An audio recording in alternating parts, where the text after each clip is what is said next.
Welcome to Amiga Ireland. It's our January episode. I'm Irla. I'm Rob. And I'm Luke. In today's episode, the A1222 is soon taking orders for 2020 delivery. We have a look at Raid Over Moscow for the Amiga. And the Prism Wi-Fi PCMCI drivers, they get updated as well. Excellent. And we've got news, games and more coming. But just before we get cracking, how is everybody? Rob, how have you been in the last month? Oh, the usual, no time to scratch, as they say. I was in Ireland for 2 weeks there with the family. Thought I'd get loads of Amiga work done. No. I thought I have my AREX presentation to do, my Dodgy Rocks to work on. Got near none of it. I prioritised drinking and family stuff. So this is what happens. So that was it. Busy Christmas. Oh, and I finished my LED clock and got that working. So that's cool. That's on the shelf in my parents' house now. So well, it was when I left. I don't know if it's still there now. That was a present for them. It was, yeah. So all working and finished. So happy out. I've had time to test out various bits and pieces that I bought over the last year. I bought, a hard disk from Retro Ready for the Amiga 1200s. I could fill it up with games and demos and all kinds of things. And then on Amiga kit, I bought some cables to go from the video out of the Amiga and the Commodore 64 to SCART, so I can upscale and go to HDMI with another device and stuff like that. So I've been playing around with those just to make sure they work for the event. I planned taking a day or two over Christmas to actually just play games non-stop, but I actually didn't get any time because it's all about trying to catch up and meet people. So it's been a bit insane, to be honest. I feel a bit robbed of a holiday, but we've decided, myself and a couple of other family members, we're going to try and meet in November instead next year, and there'll be less pressure to sort of meet and all that at actual Christmas time, so we can just have one family gathering, and if people can make it, great, and that. So yeah, that's it. The hype is building up for Amiga Ireland. Thanks for there's been some nice emails and stuff from people who are excited. I'm definitely excited about it. There's going to be some nice developments that'll come up just on the day. There's some really interesting people coming. There's some good displays that are going to be there. So yeah, I'm just excited about that. Luke, how are you doing? Well, I've been busy as well, just as you guys. The Christmas period and the New Year, that was a quiet period for me, to be honest. I tried to spend as much time as possible with my family, not actually touching the computers, or touching as little as possible. That's the thing. So for me, it was just like a time for summary of the previous year and making plans for the new one. Excellent. Yeah, there's something about getting away from the computers too, isn't there? I did get some time because we are so overloaded actually with notifications, with emails, with all that stuff. So sometimes you just have to take a step back, just to relax, just to forget about that. In a way, to be honest, I think I missed the first half of the 90s. When we were still sort of in a analog age, although the digital age was on the horizon, at least for me. Yeah, where you did one thing at a time, and the results came after, and not parallel and all this stuff. Yeah, I totally get it. Using a computer was a deliberate thing. You go into a room and you do it. And then you switch it off and you go away. It's not something you carry with you all day, every day. Yeah, that's right. You went outside, you played football, and that's it. You came back, you turned on the computer, played for 2-3 hours. There you go. Yeah. Switch it off, gone. Yeah. Yeah. I noticed something I do in a really bad habit, and I really don't like it, is instead of deciding to do something on the computer and doing it, I sit down and open the laptop and log in and then decide, now, what am I going to do? Or what is it I need to do? And I find it very, so now I'm keeping the laptop closed and under the desk, and I'm trying to decide what I'm going to do and get in and out quickly, but yeah, I hear you completely. I got one day. I think that's the influence. Unfortunately, that's the influence of the social media that keeps distracting us all the time and keeping us anxious, in a standby mode for new notification. Yeah, yes, and we've just crossed that border when we are not calm anymore, in a way, if you know what I mean. Yeah. I know exactly what you mean. I got one day over the holiday where we were away visiting relations, and between meals people were just kind of spacing out, not really. It wasn't all action all the time. So I went off up to the room and I read a book for a few hours. I'm just at the end of that Terminator 2 trilogy, which is it's better than any of the movies, like the sequels after T2, and just sitting there doing absolutely nothing but just reading and knowing, like you say, there's going to be no notifications coming. There's no other window. I'm just reading the book. That's right. It's linear. It was single task. So relaxing. Simple task. Yeah, I felt so good and wholesome and happy. This is what I'm talking about. Yeah. That's the feeling. Let's move on to the news. The A1222 limited edition early orders are now open for €400 and the shipping will be this year. You can visit A1222plus.com and we're still waiting for that to open, to come online, but we're told it's going to be very soon. Exciting times. Royal Mail have introduced a set of stamps that are commemorating classic British computer games, and there's a set of 8 of them, and I think 4 of them are Amiga originals. So you've got Lemmings, Worms, Populous, and what was the other one? Sensible Soccer. Micro Machines as well. Yeah. So that's a good showing for the Amiga there, but it's a lovely set of collector stamps. New Sane version released for OS4 with support of over 500 HP printers. So new drivers coming. And Versus number 9, an Amiga chart magazine for OS4 has been released, and you can go to os4depot.net. We've got the full link for that here. Terrible Fire 1260 accelerator is getting very, very close to being complete. So it's currently with John Hertel and Stephen Leary who are testing it and refining it. And I think the last revision of the board, or nearly the last revision of the board, is being tested at the moment. So that's very exciting for people who want a high-end 68K in their 1200.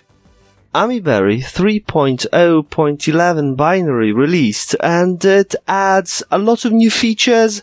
For example, touch control support for the graphical user interface and NVIDIA Jetson Nano Target, and additionally a lot of fixes. For example, like a CD32 emulation fix, and removed special mouse acceleration setting for Android. Hansfaust is porting Bars and Pipes to Aros, and that's a thread on amigalife.org, so you can go over there and have a look. Good luck to Hansfaust with that. New version of Wi-Fi Prism drivers by Neil Kafeki. Actually, I've been working with Neil on those drivers, and thanks to his massive support, we've managed to add at least 13 new cards to those drivers, and thank you very much for that, Neil. Great job. Wow. That's excellent. Yeah. Great stuff, Neil. That's amazing. A Commodore 64 calendar for 2020 has been released, and it has been reviewed over on amigaguru.com, and it includes, on one of the months, Spy vs. Spy, my favourite. There's a massive slam tilt competition happening at the moment, or all this week, in France, which is usually it says like a sensible soccer competition or whatever, but this is a slam tilt, which is one of the big pinball games on the Amiga, and that's happening right now. And there's it's actually some significant prizes, like discounts from web stores and things like that going on. So it's very it's an interesting choice, but it's excellent. Amiga Future magazine have a new 2020 issue. You can order it as always from amigafuture.de. Screen Time has been released on Aminet. This integrates with Workbench Top Bar, and it allows a lot of formatting issues for the time and date. So there are plenty of these there already, but this one offers so many options that you can add to format how it's displayed, where it's displayed, its position, which workspaces, which windows. It's the Swiss Army knife of them all. and we have the link for that here too. And finally, some sad news because Chuck Peddle has passed away. So if anyone doesn't know who he is, he was a chip designer and was instrumental in the creation of the 6502 CPU. So that was most of the 8-bit computers used that chip, and it was amazing because it was a powerful chip which was also affordable, and it was really kind of, absolutely dominated the home computer market for probably 10 years. So that's sad now that he's passed away. But there's if you go to team6502.org, you can see that there's a tribute to his work there. Yeah, sad news is right. Very sad news, to be honest. That chip was also very easy to program. That's the thing. Yeah, it was ideal for the low cost market, like the all the Atari 8-bits, the Commodore 64. Oh well, most of the Commodore 8-bits. BBC Micro as well. Yeah. Apple. The NES. Yeah, everything. NES. Yeah. Everything. Yeah. Perfect.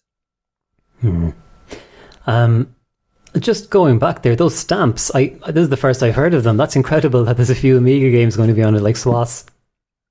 Yeah, it's interesting that because it's only when I saw them as a collection like that I think, wow. Because I'm not sure about Micro Machines, but there's 4 that definitely started on the Amiga. There is Micro Machines as well. I think Micro Machines, if I'm not mistaken, actually started on Sega Mega Drive, but I remember it was very, very popular on Amiga. Oh, definitely, yeah, absolutely. It was very good, and I'm sure that there was a port for C64 in the making as well, but instead they released a very nice game called Slicks Codemasters. Mm-hmm. Very nice. One of my favorite, if not my favorite, racer for C64 as well. Mm-hmm. So brilliant thing. You can pre-order them, I think, now, and they will be released on the 21st of January.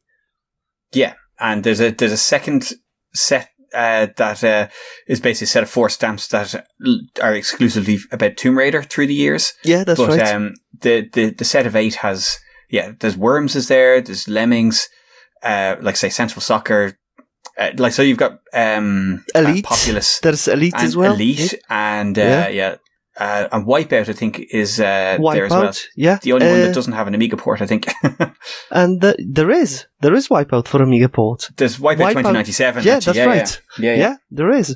And Dizzy, of course. Oh, Dizzy, of course. Yeah, I was trying to think of that one. Yeah, so it's actually I think the stamp itself has the Spectrum version of Dizzy? Yes, it is Spectrum C64 version.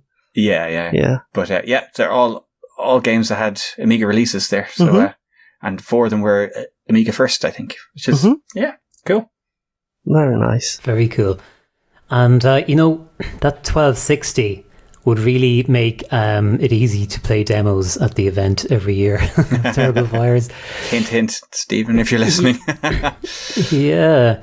What would be, how much is there left to do when you get one of those boards? And do you know if this will be a dirty PCBs job as well that you can order as easily? That should be the case, yeah. So it should be, basically what he does is he releases the Gerbers for these, which means you can order them from any of the PCB manufacturers, and you just put on the couple of chips that are involved and program the firmware. So the single biggest thing is the 060 processor, which, is expensive, but the rest of it will cost buttons, really.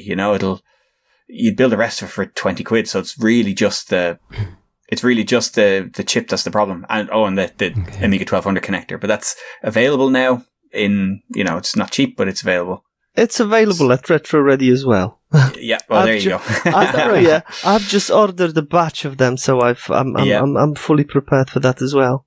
In anticipation of these kind of projects. Yes, that's right. In anticipation of these kind of projects and other projects as well. And if someone wants to fix it, fix your board, for example, Blizzard or Apollo, or any other board, or memory expansions. So I've got them in stock as well. Yeah. So they're quite. Yeah. There are quite a few of these projects floating around already. Like there's the RAM board and a couple of other CPU boards that are in the works. So, it's going to be a popular item. But just like you said, Rob, the biggest issue is actually to get the 060, and it's the most expensive, I think, part amongst that. I've seen the video. I've seen the video, and Chucky said that it should be between 150 and 200 euros tops without the CPU. Yeah. This is what he said. Oh, just to buy. To buy, yeah. To buy the board ready-made, yeah. Yeah, the board without the CPU. This is what he said, between 150 and 200. Of course, labor included. Yeah. Yeah, so if you can solder, like now there is some pretty serious soldering involved, but if you can do that, definitely. It's a lot cheaper than that for the parts, which is, that's it. And if you were going to buy an 060 chip and say a connector, what would that cost you, roughly? A couple of hundred? Potentially. It depends. The 060s, you can get the older revisions of 060 for not that much money, less than 100 quid maybe. But for the ones that people want are the overclockable ones. And they're like the revision 6, and they'll cost you a pretty penny. And it's very hard to get them, actually. Yeah. That's the thing. John Hurtle has a few of them, usually. He has one or two going. If anyone knows him. Usually, just like you said, Rev 6, the one that you can, run even at the speed of 100 megahertz, costs 100 plus £100. So it's something around like 120, 130 euro. If you're lucky to find it, because there are so many, fakes floating around. Yeah. That's the thing. And it's easy to get Rev 1, and it's still pretty alright to get Rev 5. You can run Rev 5 at the speed of 75, 80 megahertz if you're lucky. So that's still pretty alright. Because usually Rev 1 runs at 50, 60, 50 was the original speed. But 60 megahertz, maybe 66 if you're lucky. Yeah. With Rev 1. I have a Rev 1 on my Blizzard, and it ran at 66 megahertz for about 20 years. I've downclocked it to 60 now, but it still gets hot, but it needs a fan. Mine runs, I've got Rev 1 as well, and mine runs at 50, and it gets pretty hot as well. Yeah. It's not as hot as 040, but it's still pretty hot. Way too hot, I think, for 060. Yeah. But the theory is you shouldn't need a heat sink on it if it's at 50 megahertz. Yes, but, that's right. It does get hot. It does get hot. I've got a heat sink on it. Yeah. No, me too. Yeah. But that's the thing. You can get the older chips fine, but if you buy from John Hurtle, you're paying a bit more than you would paying it from a random eBay website, but he'll have tested it and he'll make sure it's the correct revision, it's not been remarked or anything. Yeah. So that's the way to go if you are interested in that. So if you have less money, for example, to grab Rev 5, it's still pretty alright. It runs a bit hotter. But it's still pretty alright to use it, and you can run it at the speed of 75 or 80 megahertz. So that's pretty cool. Yeah. It costs like 70, 80 pounds, I think. Yeah. I should say as well that the Terrible Fireboard is a pretty basic board. So it's literally just the CPU, 128 megs of solid RAM, and I think IDE as well. But it does have control of the clock in software, which is nice. Really good. Very nice. So you can use this as a shell command for adjusting the clock speed, and then only overclock it when you really want to for a demo. That you can use it that way.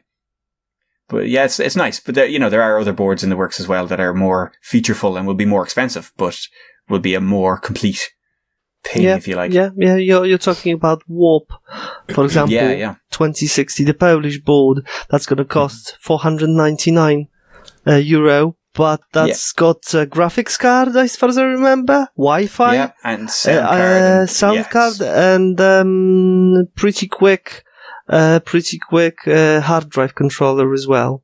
Mm-hmm. So that's a really, really polished. That sounds very funny. Absolutely. Polish board that is really polished.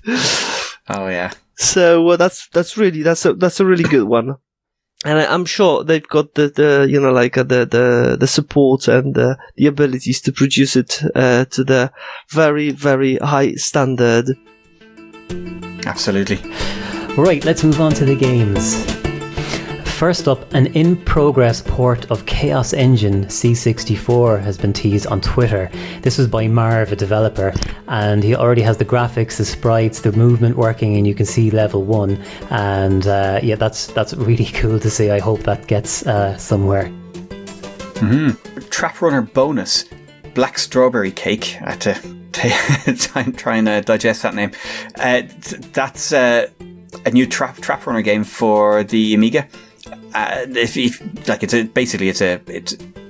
a sort of a platform runner puzzle game, and it's a nice looking little thing. So have a look at that.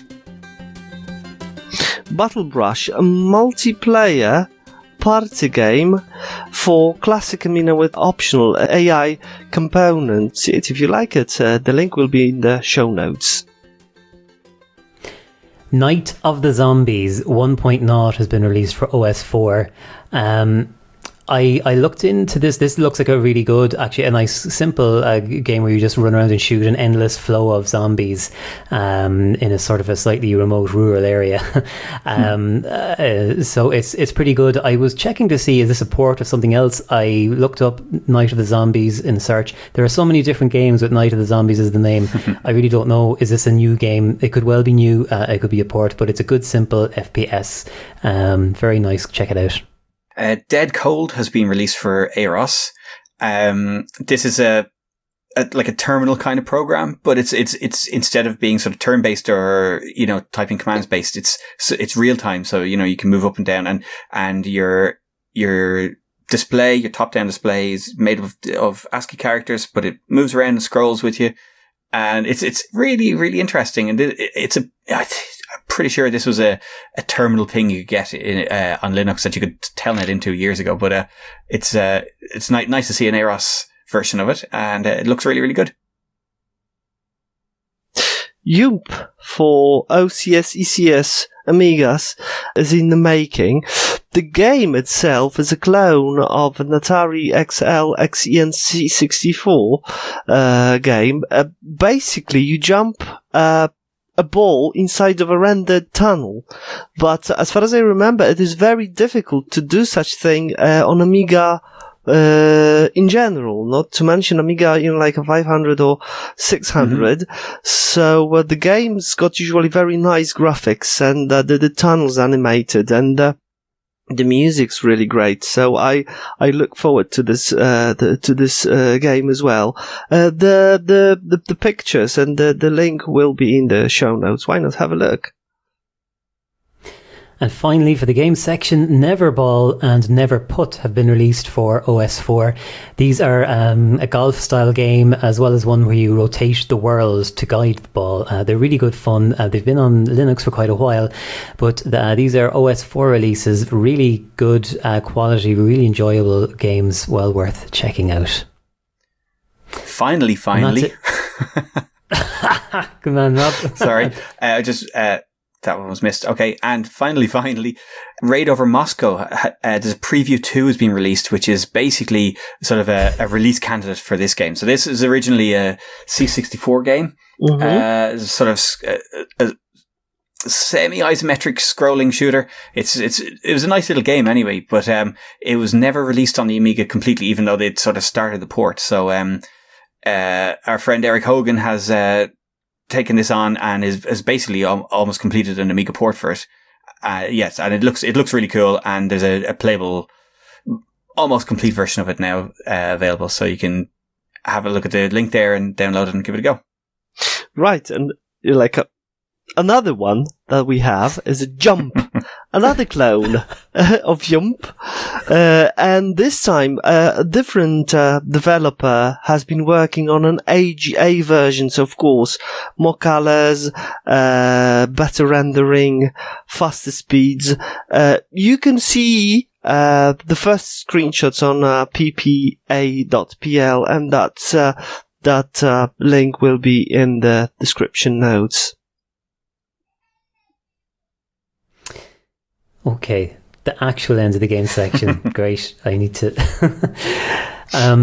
so there's a bit of an OS4 emphasis on this since the A1222 is going to be released, with some really nice stuff there to check out. And I actually had pretty much every podcast we've done, I've bookmarked, or made a note of a game I want to go back and check out. The aim was to do it at Christmas, and I've lost the list, so I have to go back through the AmigaUsers.ie website, I think, and find them, because there was some really nice gems in there. Okay, let's go on to discoveries. My discovery is a music stream that has Amiga and Commodore 64 music. It's 0x29a.fi. It does what it says on the tin. It plays Amiga music and Commodore 64 SID tunes, and they sound really good. And it's constant 24/7. So good for parties. Pen Partner is a driver for a particular type of graphics graphics tablet for the Amiga 68K, and that's been updated to add Wacom tablet support, which is excellent. So there was originally, or for a long time, there was a Wacom driver, but this was a sort of a driver that didn't work with the Wacom tablets at all. So it's that's very interesting to see that it's been extended, and that all those features are available for both types of tablets now. A big list of favorite commodities can be found on English Amiga boards. So if you're a fan of adding commodities, experimenting with them, updating your commodities drawer, why not have a look down there? English Amiga board. And actually, I was looking at a commodity recently myself. Okay, which one? And I cannot remember, actually. It was about 2 weeks ago. There was something I was trying to do in the Amiga, and this commodity apparently did it. But when I got it, I wasn't sure where to put it. Yeah, I know you don't put it in WB Startup. So where do you put a commodity? And what's the difference between a commodity and like a utility, say? Or? Well, you would normally put it in WB Startup if you want it running all the time. But basically, a commodity is sort of a helper thing. Think of it like the system tray in Windows or Linux, where in the bottom right, where you've got all your sort of, you've got little things like you can right click on the clock or calendar. But, the main things are things like, are like the screen blanker, like, the screensaver. Yeah.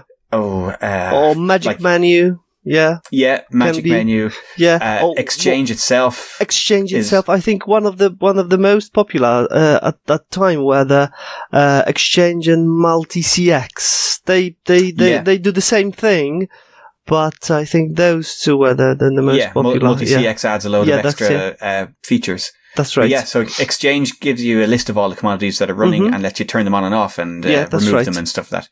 But it's basically just a program that normally sits in the background, and it only sort of shows itself when you want it to. But the main ones, like it drives me nuts using an Amiga without click to front installed.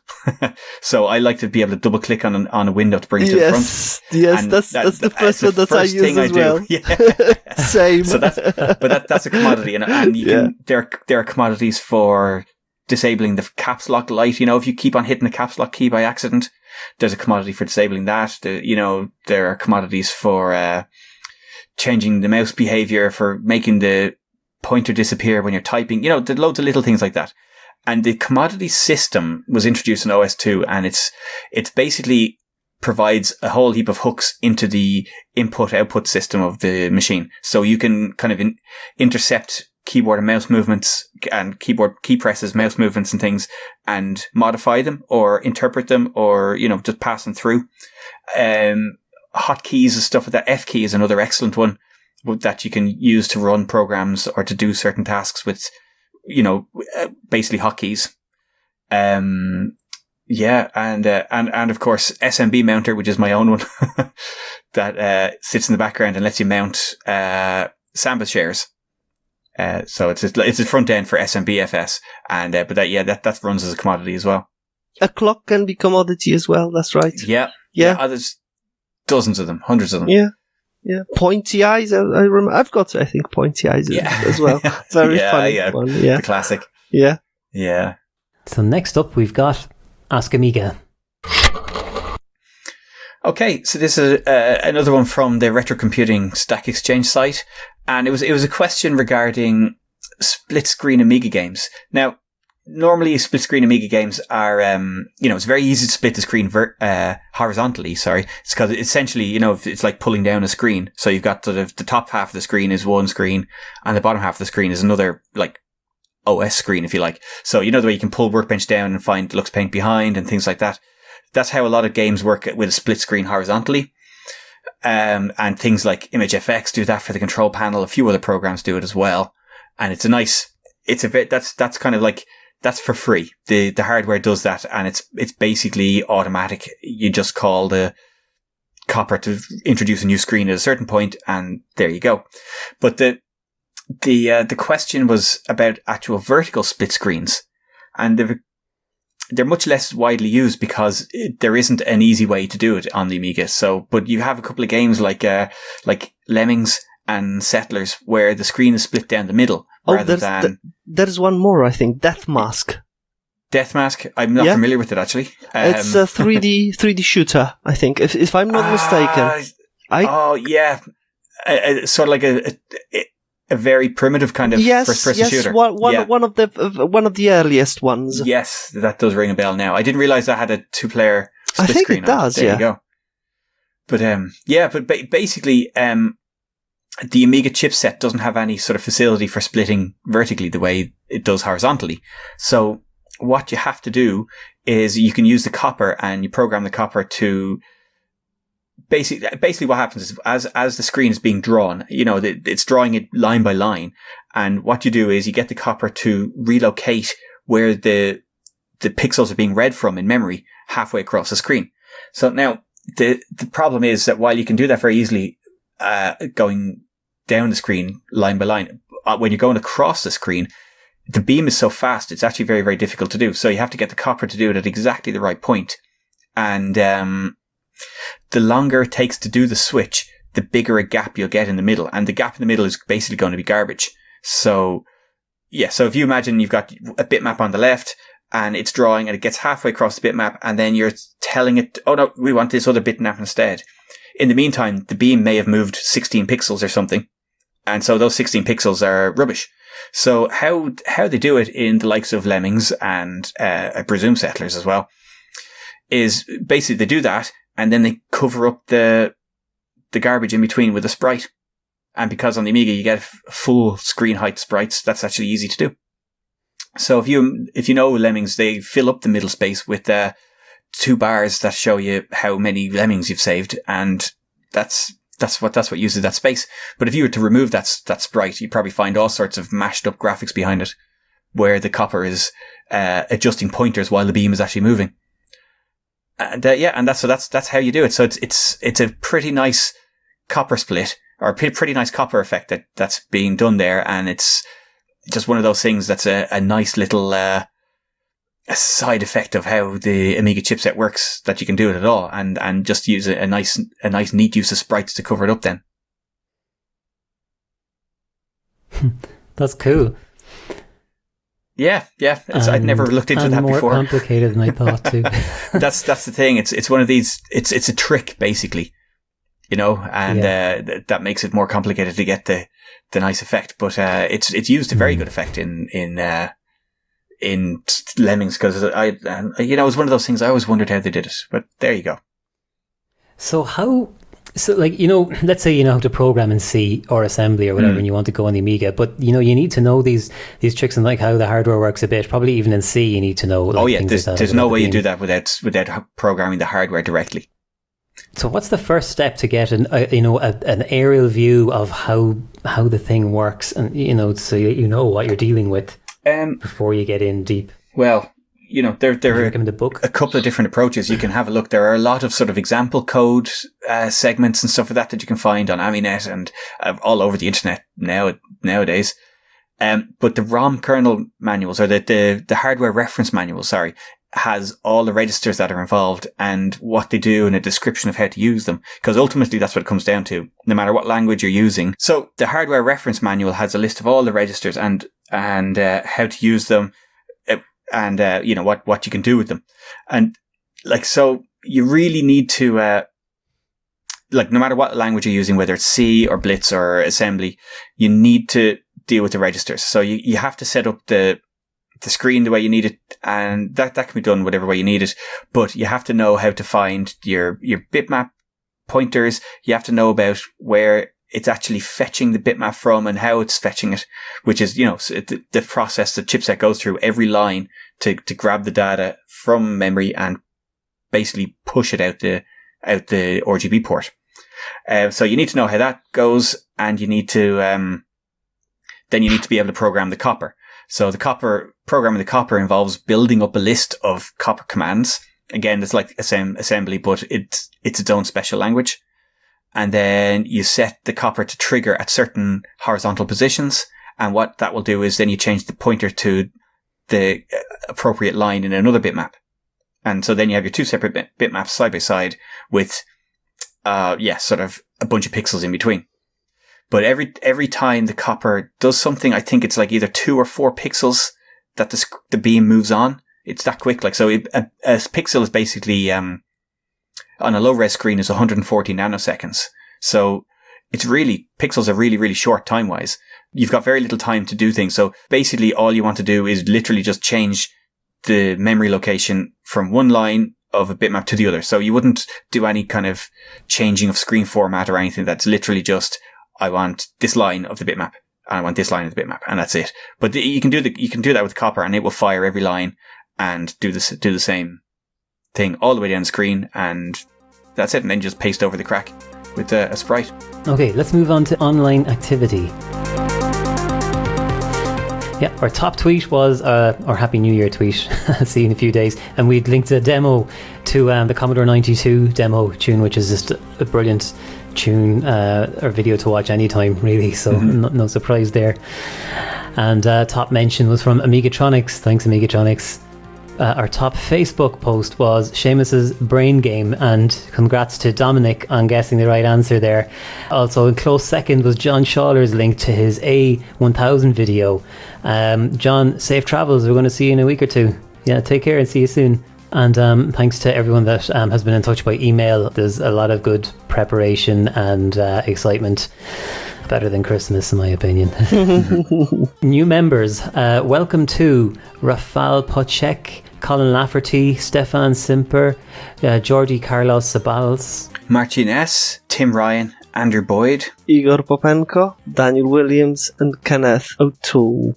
We're going to see everybody in just a couple of days on the 17th of January. I hope you all have safe flights and comfortable stay with us for the 2 days while you're here.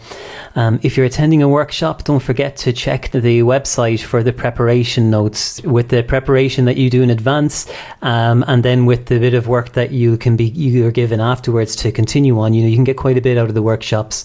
Of course, you don't have to do that. You can just take it in your stride as well. Yeah, looking forward to seeing you all there. Cool, yeah. Should be good. Good luck. And also a big thanks to our sponsors this year again, who have very kindly helped us out financially, especially this new venue. It's not a cheap thing to run at all. And we've got sponsorship from A1200.net, who make, among other things, keycaps and cases, brand new ones for the Amiga 1200. Gorgeous stuff. There's Aeon, who are responsible for things such as the X5000 and the new upcoming A1222. We've also got Amiga Kit, who are possibly the largest retailer, who cover all kinds of things, software and hardware related to Amiga. You can visit amigakit.co.uk, I think, and .com to get those. Also, Downtime Publishing, Commodore, The Inside Story. Thanks to them for their support. And last but definitely not least, Retro Ready. Thanks to Retro Ready himself, who's with us here at the moment, for covering us the last 2 years. It's really nice to have such a big chunk of our venue hire costs covered in advance, so it's really appreciated, all of you. Thank you. Mm-hmm. Right, until next time. Music was by Virtual Dimension and Banjo Gaiole. And did we miss anything this month, do you think? Please get in touch and let us know on Twitter, Facebook, or you can email info@amigausers.ie. And if you have any questions, like technical questions for Ask Amiga, you can send them in the same way as well. And the song this month A World of Commodore 92. So an amazing demo, amazing music. So yeah, enjoy. Get you in the mood for when we see you in a few weeks. Bye bye. Bye bye. Bye bye.